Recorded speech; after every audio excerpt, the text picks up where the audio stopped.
어찌하여 내가 말하며 이스라엘아 내가 이르기를 내 길은 여호와께 숨겨졌으며 내 송사는 내 하나님에게서 벗어난다 하느냐.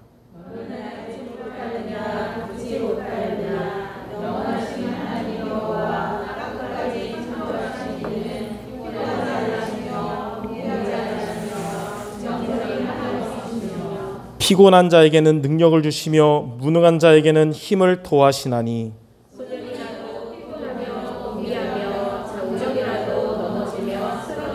같이 읽겠습니다. 오직 여호와를 앙망하는 자는 새 힘을 얻으리니 독수리가 날개치며 올라감 같을 것이요 다른 박질하여도 곤비하지 아니하겠고 걸어가도 피곤하지 아니하리로다. 아멘. 우리가 살다 보면 누군가 의지하고 싶어질 때가 있는데 사람을 의지하지 말고 또 나 자신, 세상을 의지하지 말고 하나님을 의지해야 될 이유를 오늘 말씀을 통해 우리는 붙잡을 수 있고요. 또 우리 중에 저는 원래 독립적인 성향이라 누구 의지하지 않아요 해도 독립적인 사람도 하나님은 의지해야 됩니다. 포도나무에 붙어있는 가지가 독립적이라 해서 포도나무에서 벗어나는 순간에는 말라 죽지만 포도나무에 항상 있어야 꽃을 피우고 열매를 맺듯이 여러분들 어떠한 사람이든 오늘 말씀을 통해 하나님을 의지해야 되는 이유를 붙잡는 시간 되기 바랍니다. 그래서 오늘 제목은 무한하신 하나님의 능력입니다. 자, 첫 번째, 왜 우리가 인간을 의지하면 안 되냐면 인간은 한계가 있습니다.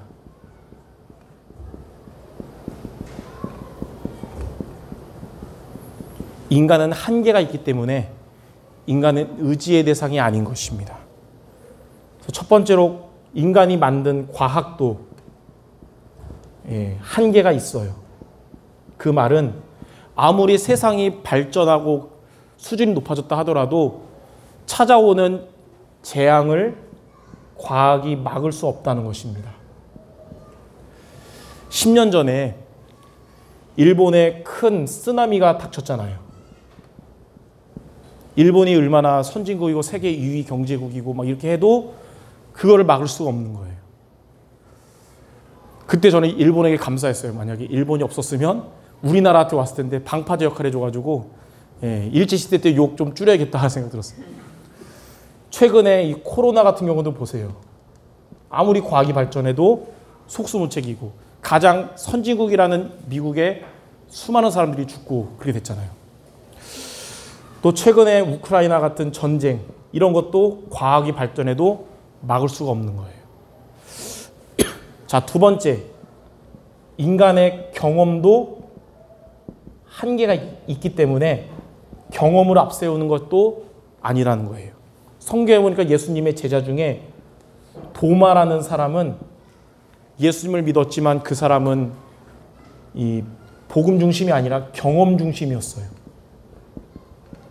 그래서 예수님이 부활하셨다는 말을 다른 제자들에게 들어도 도마는 끝까지 안 믿었어요. 왜냐? 분명히 나는 멀리서 예수님이 십자가에 못 박기 전에 손에 못 자국, 발에 못 자국, 옆구리에 창 찌르는 거 두 눈으로 봤다. 근데 그게 가능하냐? 부활하셨어도 예수님의 그 손자국과 못 자국, 창 자국 보지 않기 전까지 난 절대로 못 믿는다. 근데 요한복음 20장에 보니까 부활하신 예수님이 그런 도마를 찾아오셔서 봐라, 손자국, 옆구리 만져봐라. 그러면서 이제 믿겠냐? 도마가 드디어 나의 하나님, 나의 주 고백했잖아요. 그때 예수님이 도마에게 하신 말씀. 너는 나를 이렇게 본고로 믿느냐? 보지 않고 믿는 자가 더 복되도다 그랬어요. 여러분들 2000년 전에 예수님을 우리가 보지 못했지만 우리는 믿고 있잖아요. 그래서 우리는 경험 중심 되면 왜 안 되냐면 경험 중심 되면 불신앙에 빠지게 되거든요. 도마처럼. 그래서 경험도 한계가 있다는 거예요. 자, 세 번째, 이성적 논리, 여기에도 한계가 있습니다. 우리 정치인들 보면 서로 막 여당 야당 말다툼 하잖아요. 근데 여당분이 막 말하는 거 보면 일리가 있어요. 틀린 말 하나도 없어요. 계속 듣다 보면 그런 것 같아요. 근데 그 반박하는 야당분 얘기 들어보면 그분들 말도 일리가 있어요. 맞는 말들인데 왜 부딪히고 답이 안 나냐? 맞는 말인데 전부 나 중심이라서 그런 거예요. 여러분 가까운 사람과 말싸움할 때 보면 나도 맞는 말하고 상대방도 맞는 말하는데 부딪히잖아요. 나 중심끼리 부딪히면 갈등 오는 겁니다. 나 중심의 신앙생활 하면 결국 우리 신앙은 무너지게 되고 우리 인생도 무너지게 되는 것입니다. 그 증거가 사사기의 역사예요. 사람들이 각기 이스라엘은 왕이 없기 때문에 자기 소견에 오른 대로 신앙생활했다가 그렇게 고통이 반복된 것입니다. 그래서 우리는 이런 걸 보면서 인간은 한계가 있구나. 그럼 두 번째, 우리가 의지할 분은 누구냐면 하나님인데, 왜냐하면 하나님은 한계가 없습니다. 하나님만 한계가 없기 때문에 우리는 오직 복음 붙잡아야 되는 거예요. 여기에 대한 증거가 오늘 우리가 읽었던 이사야 40장의 말씀이거든요. 자, 첫 번째로 이사야 40장 28절에 보니까 이렇게 말씀하셨어요. 하나님께서 너는 알지 못하였느냐 듣지 못하였느냐 영원하신 하나님 여호와 땅끝까지 창조하신 이는 피곤하지 않으시며 곤비하지 않으시며 명철이 한이 없으시며. 자, 하나님은 어떤 분이시냐면 피곤하지 않으시다 그랬어요. 곤비하지도 않으시고 명철, 똑똑함이 한이 없으시다는 겁니다. 예. 그래서 우리가 하나님을 의지해야 되는 거예요. 저 두 번째, 이사야 40장 29절에는 이러한 하나님께서 뭐라고 말씀하셨냐면 피곤한 자에게는 능력을 주시고 무능한 자에게는 힘을 더하시나니. 이 하나님은 저와 여러분이 피곤할 때, 우리가 피곤한 자가 되면 하나님은 우리에게 우리의 피곤함보다 더 큰 능력을 하나님 주시고, 우리가 무능할 때는 무능한 자에게는 힘을 더하시는 분이시에요. 그래서 저와 여러분들 다른 것 붙잡지 말고 하나님을 의지하는 자가 되어야 되는 겁니다. 자, 세 번째로 이사야 40장 30절에 보니까 소년도 피곤하고 곤비하고 장정도 넘어지고 자빠지되 그랬어요. 우리가 알기로 소년, 장정 얼마나 강건하고 대단해요. 그러나 이런 사람도 결국은 한계를 맛보기 때문에 한계가 없으신 하나님이 주시는 능력, 하나님이 주시는 힘을 얻어야 돼, 저와 여러분이 돼야 되는 것입니다.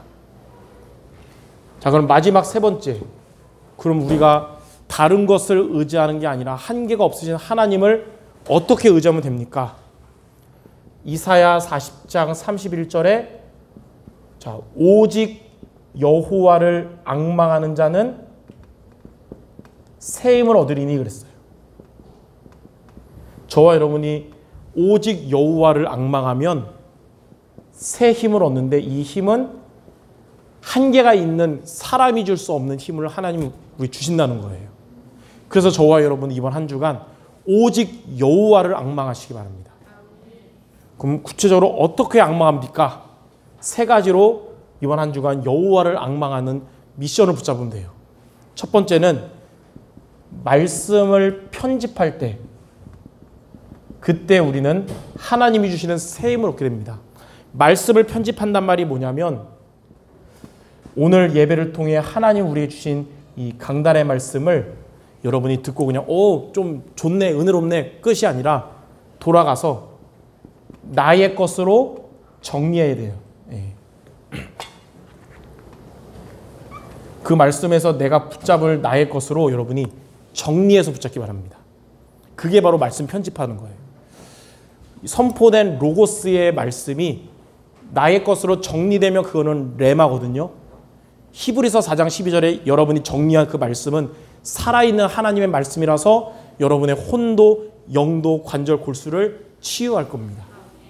그래서 주신 말씀을 나의 것으로 정리하는 말씀 편집하면 그게 여호와를 앙망하는 거고, 하나님은 그런 여러분에게 새 힘 주실 거예요. 자, 두 번째는 어떻게 하냐면 기도를 설계하면 되는데요. 기도 설계하면 하나님이 힘 주시는데 기도 설계가 무슨 말입니까? 여러분이 나의 것으로 정리한 이번 주 말씀을 붙잡고 매일 하루에 5분 또 10분 정시기도하는 거예요. 우리가 다른 종교인들과 다른 점이 하나 있다면, 다른 종교, 뭐 불교, 이슬람교 다 기도라는 행위를 하거든요. 근데 그들은 그냥 해요, 그냥. 근데 우리는 주신 말씀의 약속을 붙잡고 기도해요. 이게 다른 점이에요. 여러분들은 이 말씀 붙잡고 정시기도할 때 하나님은 저와 여러분에게 오력을 회복시켜 주실 것입니다. 예. 영력, 지력, 체력, 경제력, 인력을 하나님 여러분에게 회복시켜 주실 거예요. 이게 바로 여호와를 앙망할 때 하나님 주시는 새 힘입니다. 자, 마지막 세 번째. 여러분의 가정, 여러분의 업, 이런 현장을 디자인할 때 새 힘을 얻게 되는데요. 그럼 현장을 디자인한단 말이 무슨 말이냐? 자, 이전에는 여러분이 집에 갈 때마다 정말 상태가 안 좋고 또 갈등하러 가고 직장 갈 때마다 정말 먹고 살기 위해 억지로 그 수준이었다면, 이제는 말씀 편집, 하나님 주신 말씀 붙잡고 기도로 힘을 얻으면서 현장 가잖아요. 그럼 여러분의 그곳에는 하나님이 여러분과 함께 하실 겁니다. 하나님이 함께하는 여러분의 현장이 돼요. 그래서 여러분이 현장에서 혼자 있을 때는 하나님이 위드로 여러분과 함께 하실 거고, 여러분이 거기서 누군가 만날 때는 하나님 여러분의 만남에도 임마누엘로 함께 하실 거예요. 그리고 여러분 그곳에 하나님의 여러분 때문에 흑암이 무너지고 하나님 나라 임하는 원데스가 될 겁니다. 자, 이렇게 주신 말씀 붙잡고 기도의 힘을 가지고 여러분이 이제 집으로 가면 여러분 때문에 가정에 하나님 나라 임하고, 여러분 때문에 여러분 업에 하나님의 나라 임하는 그게 바로 현장 디자인이에요. 이 세 가지가 되면 결론적으로 여러분은 예배 때뿐만 아니라 혼자 있을 때나 어디를 가든지 영적 서밋이 될 것입니다. 영적으로 여러분이 살아나게 돼요. 영이 살아나요. 이번 주 말씀처럼 맥추절의 축복을 누리는 여러분 될 것입니다. 그리고 하나님은 여러분이 영이 살아나니까 여러분의 업에도 역사하셔서 기능 서밋 되게 합니다. 하나님 우리 성도 여러분들의 산업을 축복하시며 학업을 축복하실 겁니다. 그리고 여러분 때문에 현장 살리고 많은 영혼을 구원하는 문화 서밋 되게 하실 겁니다. 네, 하나님은 우리 성도 여러분들이 영적 서밋, 기능 서밋, 문화 서밋 되게 하고 싶어 하세요. 우리가 할 일은 뭐냐? 이제 다른 것 의지하지 말고 한계가 없으신 하나님을 이렇게 앙망함으로써 새 힘을 얻으면 되는 것입니다.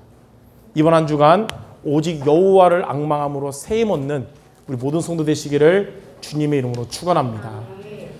다른 주일보다 약간 늦게 끝난 이유는 맥추감사주일이라서 강단 말씀이 약간 길었어요.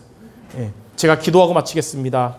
하나님, 한계가 있는 인간을 의지하지 말고 또 한계가 있는 나를 의지하지 말고 한계가 없으신 여호와 하나님을 앙망함으로써 새 힘 얻는 우리 모두 되게 하여 주옵소서.